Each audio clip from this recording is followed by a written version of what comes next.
planning one of the largest corporate bond sales of the year, seeking to raise up to $25 billion to finance its expanding artificial intelligence infrastructure. The offering, which will be managed by Citigroup and Morgan Stanley, will include bonds with maturities ranging from 5 to 40 years. Let's move on to the numbers behind the strategy. Now, Meta's capital expenditure trajectory tells a striking story out here. 2025 projection is up to 72 billion. 2026 outlook is expected to exceed 105 billion significantly.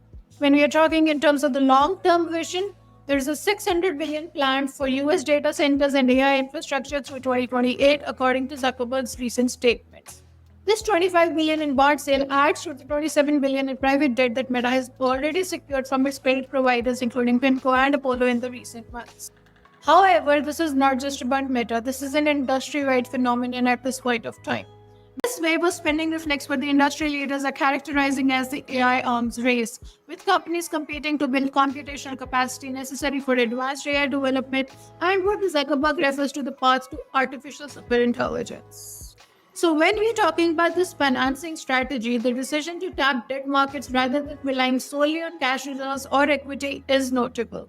For profitable companies like Meta, debt financing offers several advantages.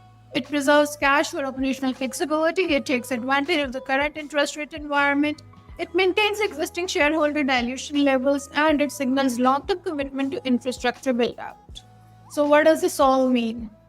The scale of the investment underscores a fundamental shift in how technology companies are allocating capital.